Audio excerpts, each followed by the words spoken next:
Surabaya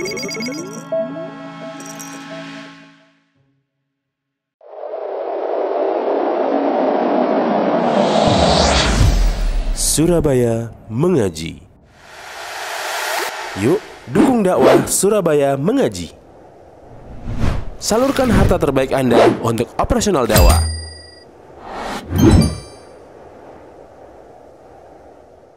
Cara yang pertama dan paling utama adalah dengan cara mentauhidkan Allah Subhanahu wa ta'ala. Ini adalah cara yang paling pertama, cara yang paling utama, dan cara yang tidak ada duanya. Karena bagaimana mungkin seorang hamba bisa mensucikan jiwanya tanpa dia mentauhidkan Allah Subhanahu wa ta'ala?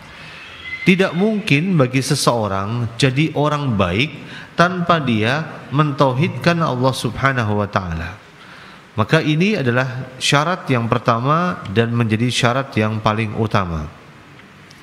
Kemudian hari ini kita akan masuk kepada kiat yang kedua. Kiat untuk mensucikan jiwa kita, mensucikan hati kita, dan mensucikan batin kita. Cara yang kedua adalah kita berdoa dan meminta kepada Allah Subhanahu wa ta'ala.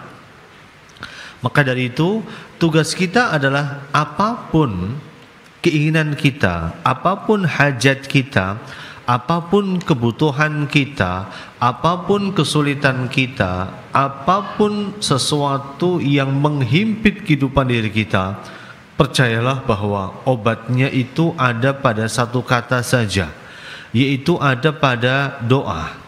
Termasuk saat kita ingin mensucikan hati kita, membersihkan jiwa kita, maka tidak ada cara lain kecuali kita mensucikan hati kita dengan cara berdoa.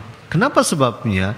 Karena yang pertama, doa adalah salah satu ibadah yang paling utama di sisi Allah Subhanahu wa ta'ala. Saat kita berdoa, pada hakikatnya kita sedang beribadah kepada Allah Subhanahu wa ta'ala. Maka dari itu, mensucikan hati, mensucikan jiwa termasuk amal ibadah. Dan amal ibadah ini tidak akan mungkin bisa berjalan kecuali dengan cara kita itu menyerahkan hati kita dan jiwa kita kepada Zat yang Maha memiliki hati dan jiwa kita. Nah, ini yang pertama. Yang kedua, kenapa saat kita ingin mensucikan hati dan jiwa kita, kita harus berdoa kepada Allah Subhanahu wa ta'ala?